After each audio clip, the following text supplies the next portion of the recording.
Lyca productions Bhaskaran தயாரிப்பில் super star Rajinikanth, Amitabh Bachchan, Fahadh Fazil, Rana நடிப்பில் DJ Gnanavel இயக்கத்தில் வேட்டையன் அக்டோபர் 10 முதல் உலகமெங்கும் உங்கள் அபிமான திரையரங்குகளில். வேட்டையனின் வேட்டைக்கு ரெடியா? ராமசுப்ரமணியம் சார், 2 மாநிலங்களையும் மிக நீண்ட அளவில் வரலாற்று பார்வையோடு பார்க்கக்கூடியவர். இந்த முன்னிலை நிலவரங்கள், காங்கிரஸிற்கு கிடைத்திருக்கக்கூடிய இந்த முன்னிலை வெற்றி, இதை அனைத்தையும் எப்படி பார்க்குறீங்க? ஜம்மு காஷ்மீரில் இந்த காங்கிரஸ் தேசிய மாநாட்டு கட்சியுடைய இந்த முன்னிலை எப்படி பார்க்குறீங்க? அதாவது எக்ஸிட் போல் நார்மலாக நான் நம்பவே மாட்டேன். ஆனால் இந்த முறை அதை நம்புற மாதிரி ஆயிடுது.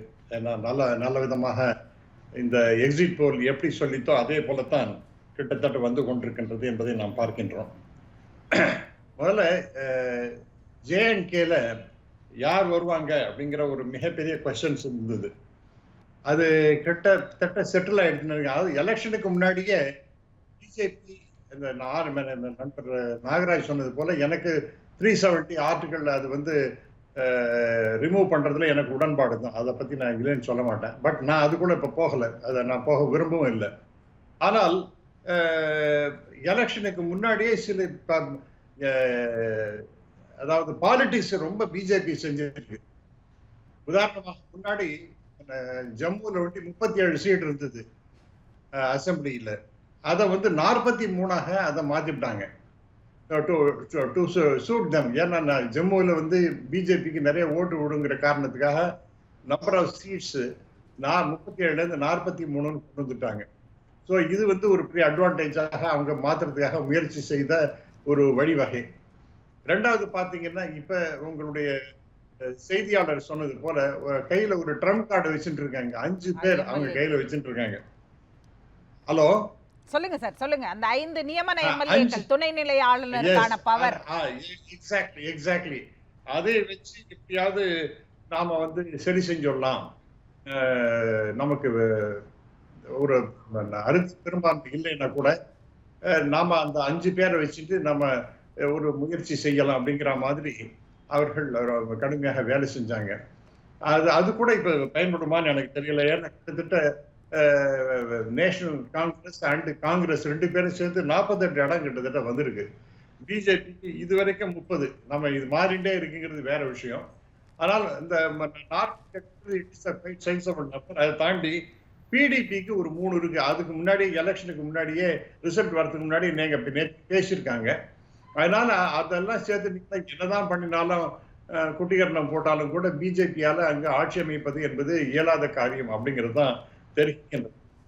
ரெண்டாவதாக அங்க எல்லாமே சரியா இருக்கா அப்படின்னு பாத்தீங்கன்னா, முன்னாடி சொன்னது போல ஆர்டிகல் 370 அதை ரிமூவ் பண்ணதுங்கிறது எனக்கு மிக மிக உடன்பாடு தான். இருந்தாலும் கூட அது செய்தது சட்ட ரீதியாக செய்தது சுப்ரீம் கோர்ட் செய்தாலும் கூட அந்த ஆமா கரெக்ட் தான் சொன்னாலும் கூட ஒரு கியூரேட்டிவ் பெட்டிஷன் போடப்பட்டிருக்கின்றது. அதை பொறுத்த அது ரிசல்ட் வந்த அப்புறம் தான் நம்ம வந்து ஃபைனாலிட்டியை சொல்ல முடியும். ஏனென்றால் there are lot of legal loopholes. அதை பற்றி நிறைய டிஸ்கஷன்லாம் நடந்திருக்கின்றது. ஆகவே அதை பின்னாடி பார்ப்போம்.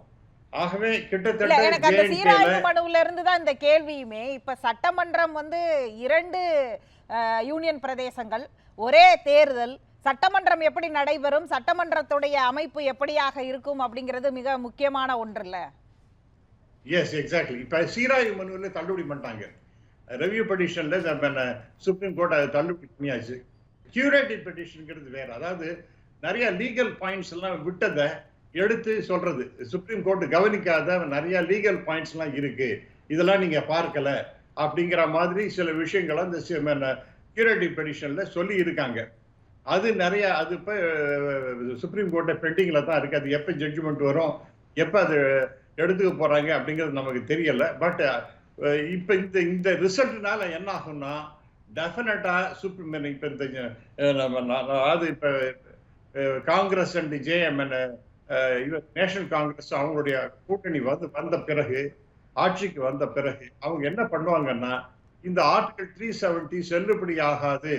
ஏனென்றால் சட்ட ரீதியாக இது நடைபெறவில்லை. ஏன்னா அசம்பிளியே இல்லாத போது இதை வந்து தவறான முறையில் கவர்னரும் பிரசிடென்ட்டும் தங்களுடைய அதிகாரத்தை பயன்படுத்தி இருக்கிறார். ஒரு ரெசல்யூஷன் போட்டாங்கன்னா, ஆகவே அதை ரெஸ்டோர் பண்ணணும் அப்படின்னு சொன்னா இது நிச்சயமாக மிகப்பெரிய இஷ்யூவாக மாறும் என்பது நான் இப்பவே சொல்ல விரும்புகின்றேன். ஆகவே டெஃபினட்டா இது வந்து ரொம்ப முக்கியமான இஷ்யூவாக நான் பார்க்கிறேன். இப்ப நீங்க எவ்வளவுதான் பண்ணாலும் கூட நம்ம 43 இடம் எனக்கு கரெக்டா இப்ப ஜம்முல எவ்வளவு லீடிங்னு தெரியல. ஆனா 30 இடங்களை அவங்க லீட் பண்ணிட்டு இருக்காங்கன்னு ஜம்முல எவ்வளவுன்னு தெரியல. அந்த 37லயுமே அவங்களுக்கு நிறைய போட்டு போட்டாங்களா நமக்கு தெரியல. நம்ம 43ல அடுத்ததாக நீங்க இதுல பாத்தீங்கன்னா ஹரியானால கிட்டத்தட்ட அவங்களுக்கு ஒரு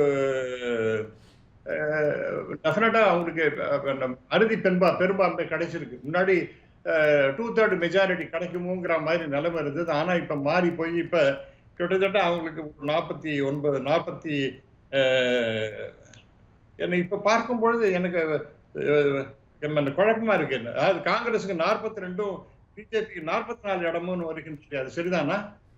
இல்ல சார், நானும் செக் பண்ணிட்டு தான் சார் இருக்கேன். நீங்க அப்படியே போங்க. ஆக்சுவலா நான் மொத்தமா போட்டிருக்கோம். நான் உங்களுக்கு தனித்தனியா சொல்லிடுறேன். நீங்க அப்படியே ஃப்ளோல போயிட்டே இருங்க, நான் உங்களுக்கு சொல்லிடுறேன். இல்ல அதாவது ஹரியானால கூட பிஜேபி தோத்து போயிடுது அப்படின்னு நாம நினைச்சாலும் கூட அங்க பிஜேபிக்கு 44 இடமும் காங்கிரஸுக்கு 42 இடமும் மற்றவர்களுக்கு 4 இடமும் அப்படிங்கிற மாதிரி ஒரு செய்தி வருகின்றது. இதுன்னா அப்ப ஹரியானா அந்த எக்ஸிட் போல் சரியா இல்ல, ஹரியானால காங்கிரஸ் ஜெயிச்சிடும் அப்படிங்கிற மாதிரி சொன்னது தவறாக இருக்கும் என்ற ஐயப்பாடு இருக்கின்றது. அது அப்படின்னா நிச்சயமா இது வந்து ஒரு மிகப்பெரிய setback for Congress and very big victory for BJP அப்படிங்கிறது சந்தேகமே இல்லை. அக்கார்டிங் டு என்டிடிவியோட இதுபடி காங்கிரஸ் வந்து 46 ஹரியானா சார். இல்ல 46 பிஜேபிக்குமா? BJP on the other hand is ahead on 43. இல்ல இப்ப நான் வந்து டைம்ஸ் நவ் பார்த்துட்டு இருக்கேன். 46 பிஜேபிக்கும் காங்கிரஸுக்கு 40 இடமும் அப்படிங்கிற மாதிரி போடுறாங்க. சேனல் வைஸ் டிஃபர் ஆகுது. நம்ம அது எலெக்ஷன் கமிஷனோட டேட்டா வந்தோனே பாத்துக்கலாம்.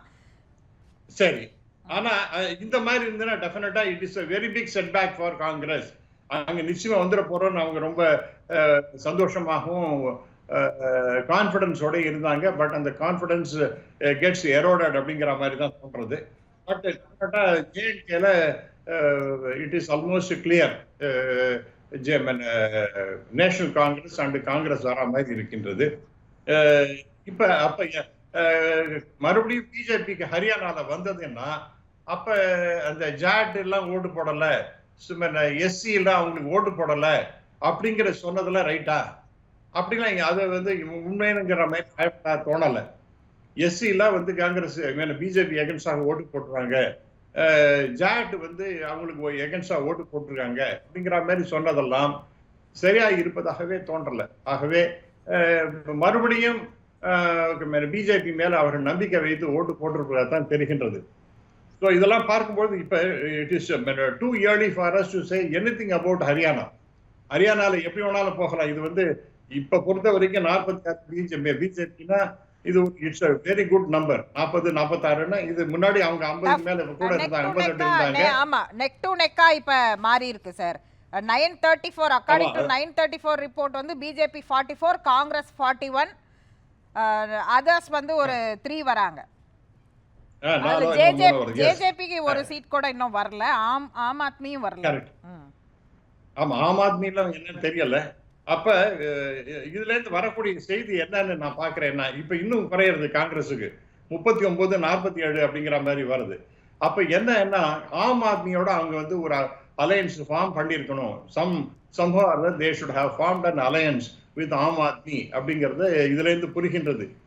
ஏனென்றால் அவங்க வந்து ரொம்ப கேர்லெஸ்ஸா நாம ஜெயிச்சிடலாம் அப்படிங்கிற மாதிரி ஓவர் கான்பிடன்ஸ்னால பிஜேபி நாம எதிர்கொள்ளலாம் அப்படின்னு காங்கிரஸ் நினைச்சிட்டாங்களோன்னு தோன்றது. ஆகவே இப்ப போற விதத்தை பார்க்கும் பொழுது it is very difficult for Congress to come to power இன் ஹரியானா அப்படின்னு தான் தெரியுது. ஆகவே நாம வந்து இப்ப ஒரு ஃபைனாலிட்டியை பத்தி தெரியல. பட் ஜேஎன்கே பொறுத்த வரைக்கும் இப்ப as of now National Congress and Congress emerging as the leaders அவங்களுக்கு கிட்டத்தட்ட அறுதி பெரும்பான்மை வருவதற்கான வாய்ப்புகள் நிறைய இருக்கிறதாகத்தான் தெரிகின்றது. ஹரியானாவை பொறுத்த வரைக்கும் it can go either way. In fact it may be possibly BJP again அப்படிங்கிற மாதிரி தான். Third time it's a hat trick for பிஜேபின்னு தோன்றது. பேசுவோம் சார்.